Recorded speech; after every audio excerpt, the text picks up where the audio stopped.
te damos la bienvenida a tu casa, tu iglesia, tu hogar. Contamos con grandes servidores que trabajan incansablemente para ser el equipo idóneo que te acompañe a ti, que hoy te atreves a alcanzar la verdadera felicidad. Para la nueva iglesia es un honor compartir contigo y para ti un privilegio ser parte de este gran movimiento que está cambiando el mundo.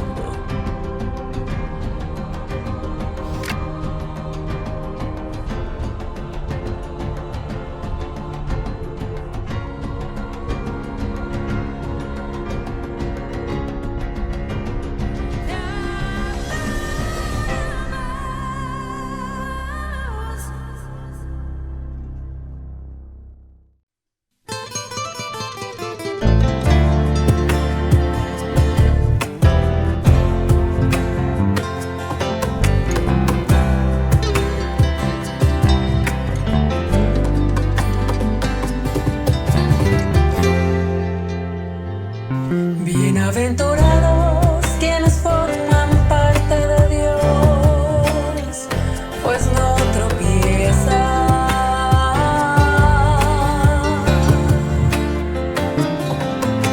Ellos son los hijos de Dios, los salvadores que no pueden tropezar.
Muy buenas noches, aquí estamos abriendo nuestra caja de herramientas,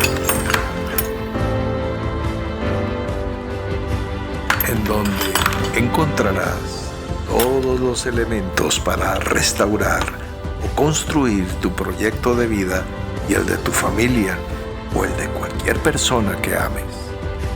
Entonces Jesús añadió: los maestros de la ley que se han convertido en mis discípulos tienen a su alcance un tesoro doble: las antiguas verdades de las Escrituras y las verdades nuevas que mis enseñanzas revelan. Mateo capítulo 13, versículo 52. Nueva Biblia Viva.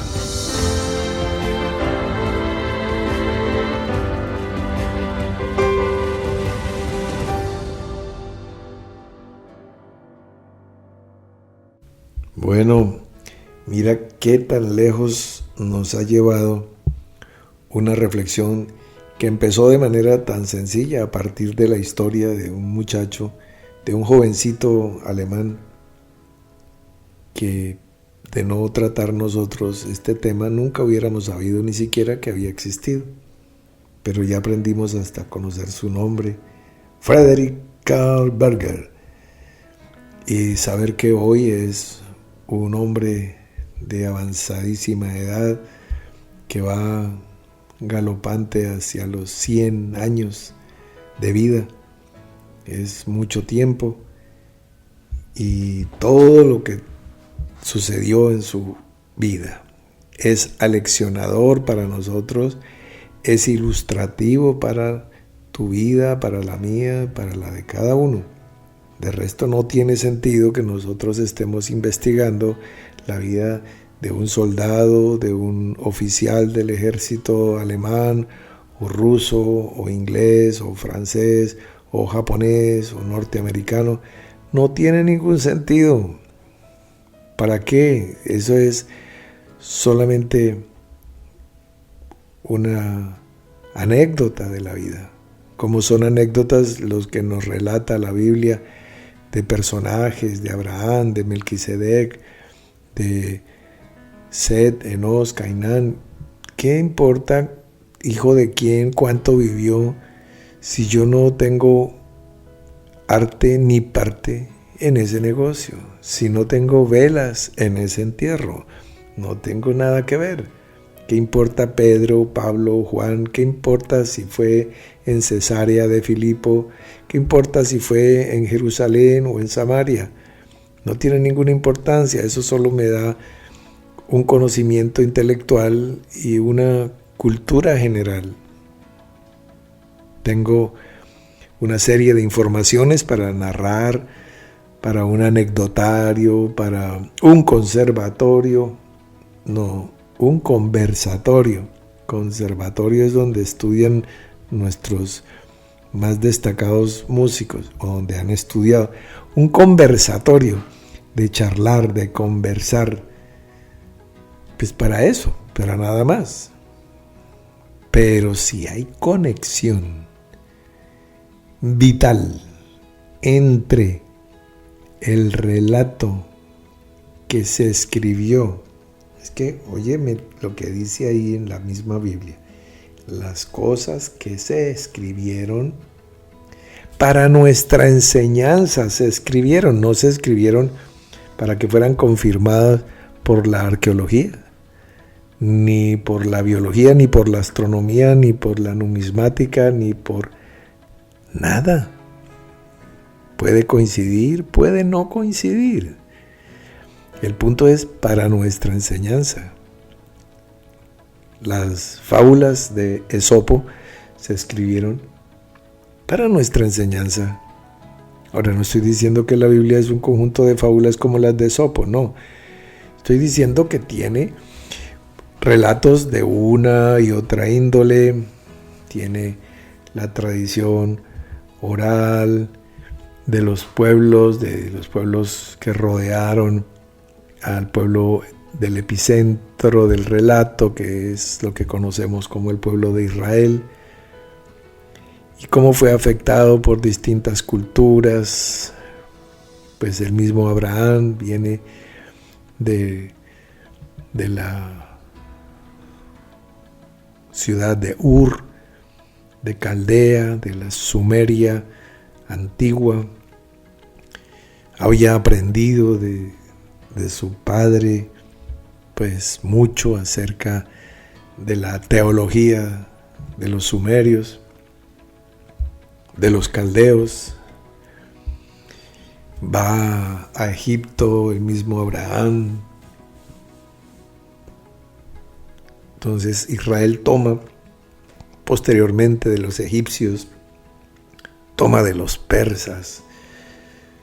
Imagínate en Babilonia, todos los lugares donde estuvo, sea en esclavitud, sea por haber sido confinados o por haber sido desterrados, por las distintas circunstancias, tomaban ejemplo, eran afectados por las culturas, ¿sí?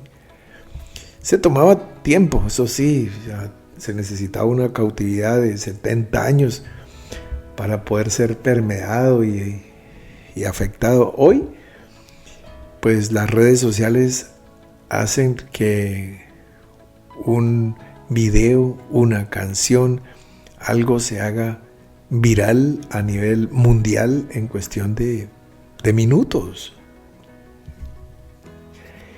en 24, 48 o 72 horas después del suceso ya nadie lo quiere ver, ya es una cosa antigua, ya es viejo. En cambio aquí son procesos largos de afectación que van permeando, la cultura de un pueblo va afectando otra, y entonces se van asimilando cositas de aquí, cositas de allá, y se van haciendo mezclas. Tú has escuchado la música que hoy por hoy los distintos artistas de los distintos géneros hacen canciones y presentaciones con artistas de otro género musical, y entonces se junta el baladista con el reggaetonero, se juntan unos y otros y hacen unas mezclas, unos mix, ¿ves? Y lo mismo sucede en la política. Se juntan la derecha con el centro con la izquierda, se van haciendo alianzas y se van haciendo coaliciones y va saliendo nuevos movimientos, nuevos entre comillas, nuevos movimientos políticos. Lo mismo es en el arte, uno influencia a otro, en la pintura, por ejemplo. Entonces, en la arquitectura, una escuela afecta una tendencia, un movimiento, afecta a la futura generación y va tomando de manera ecléctica un poquito de aquí, un poquito de allá, y se va creando algo nuevo. Pero lo nuevo está cargado de cosas que han afectado y que se han tomado en distintos momentos. Yo hablo, yo escribo y después considero un poco lo que he dicho o lo que he escrito y me doy cuenta que puede haber sido afectado por maneras de pensar, por maneras de escribir de ciertos pensadores y escritores que he admirado o que me han afectado. Pues, por ejemplo, esa manera tropical, grandilocuente, caribe, macondiana, que nos aporta García Márquez, necesariamente afecta nuestra manera, mi manera de hablar, por ejemplo, porque pues eran todavía los años 60 cuando García Márquez está ganando el premio Nobel. Entonces es algo que marca, y entonces muy muchachito yo estoy ya entonces leyendo por qué se gana un Nobel este personaje, y entonces leo su obra. Entonces yo tengo una corta edad y ya he leído 2 decenas de libros del autor. ¿Ves? A eso me refiero con afectación. Y bueno, las distintas cosas de la vida, buenas o traumáticas, hacen que las personas tengan afinidades o fobias, temores, distintas reacciones ante las cosas. Alguien decía que al que lo ha mordido una culebra lo asusta una lagartija, ya queriendo decir que pues cuando sienta un movimiento así en la hierba, pues se va a asustar. Bueno, esta es la reflexión. Ya en otro momento profundizaremos más en detalle sobre cosas como esta. De todas maneras, nos centramos en el testimonio de Jesús. el testimonio de Jesús, que es el espíritu de la profecía. Entonces, allí se concentra todo, no estamos hablando ya en la parte científica, en la concordancia política o histórica, sino el testimonio, lo que nos traduce, lo que nos habla, lo que nos dice este personaje por sobre todos los personajes, este nombre por sobre todos los nombres. ¿Sí? Independientemente de que salgamos con purismos hebraístas que me digan, no, Jesús no es el nombre de él, es Yeshua. Entonces, bueno, sí, estamos entendiéndonos muy bien.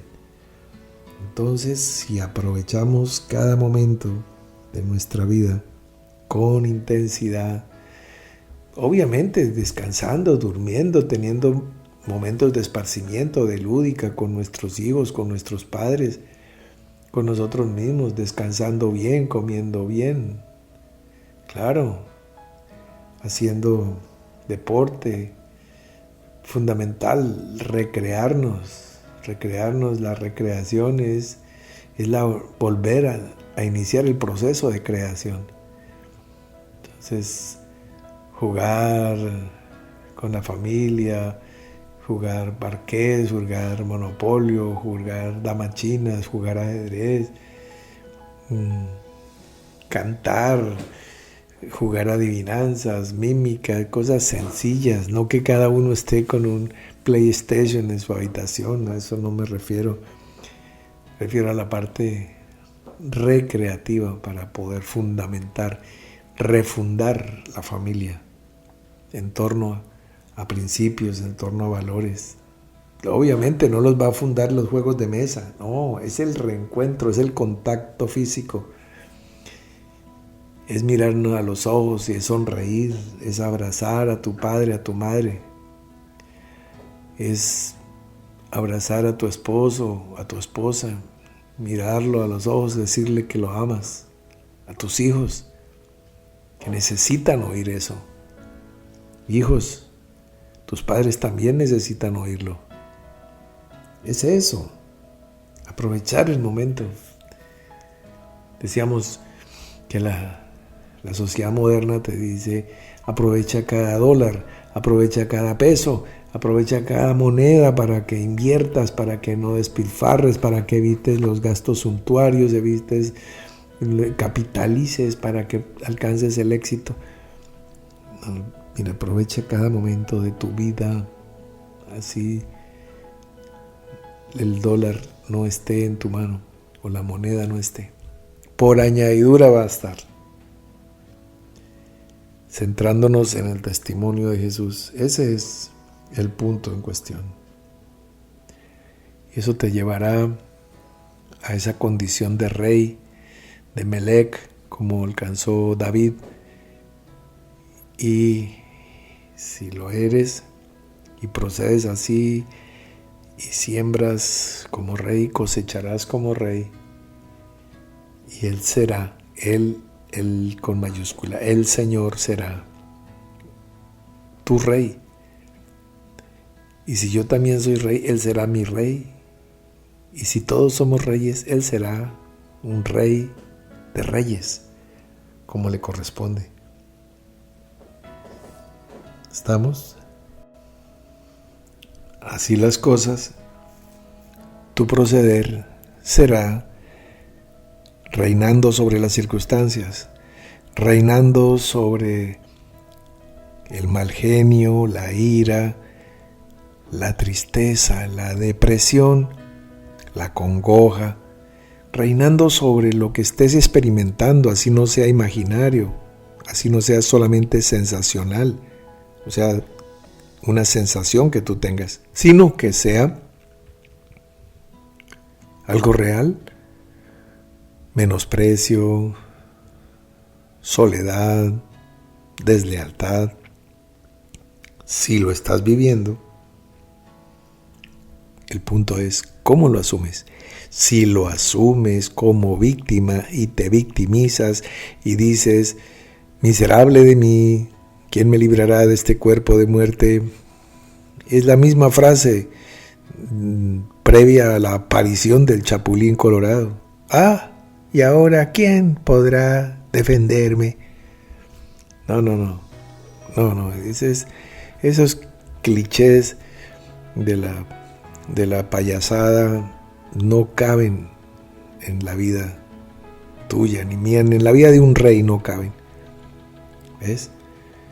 Entonces, asume como un rey las circunstancias adversas o las circunstancias favorables. Cuando el cielo esté nublado y los mares estén embravecidos, cuando haya turbión, tormenta o diluvio, o cuando el cielo esté luminoso y el arco iris surque y contraste con un azul profundo y te saque un suspiro de lo profundo del alma. En cualquiera de las circunstancias, asume como un rey. Bendice a Dios, da gracias en todo. El testimonio de Jesús es el espíritu de la profecía, para que seas como árbol plantado junto a corrientes de agua y no la matica que hay que sacarla a la ventana, ponerla al sol, vuelve y meta la matica y no. O matica de invernadero en una bolsita. Cuidadito ahí por tu líder, por tu pastor. Ay, sáquelo a solear, métalo otra vez. Échele vitamina, dele unas goticas de agua. No, se le cayó una hojita, no quiere florecer. Ay, es que esa raicita, no, ese no es el plan biológico para tu vida. No, es una cosa que se anuncia con el cedro del Líbano, algo hermoso, fuerte, con buena raíz, tremendo tallo. Inclusive está en la bandera de la República del Líbano. ¿Cómo será de notable ese árbol? ¿Ves? De ese tipo de árboles que habla la Escritura. Ese es el árbol plantado junto a corrientes de aguas que da su fruto a su tiempo y su hoja no cae. Y todo lo que hace prospera. Esa persona es exenta de miedos y de temores, está asumiendo como rey en todos los reinos, como mineral o como vegetal o como animal. Si es como mineral es oro incorruptible, si es como vegetal es un cedro del Líbano, es un lirio del campo, una rosa de Sharon y más que eso. Y si es animal es una gran águila que surca los cielos, o es un león que ruge e infunde respeto. No importa la situación que estés viviendo, si es de día o de noche, invierno o verano. ¿Ves? En cualquier momento, razón o circunstancia que tú estés atravesando, como animal, como vegetal o como mineral, como persona, no importa que te hayan pagado mal, da gracias y asume como un rey y cosecharás como un rey. Esa es la línea que estamos forjando. De todo lo que entresacamos, sacamos lo precioso de lo vil. Si no, ¿qué sentido tiene? ¿Qué importancia tiene un joven alemán de hace un siglo? No importa. Importas tú que me estás escuchando. Vamos a hacer un alto aquí y nos estamos reencontrando en el devocional mañana temprano, y para cerrar esta línea de la palabra, mañana en la noche es una cita Ahí nos vemos.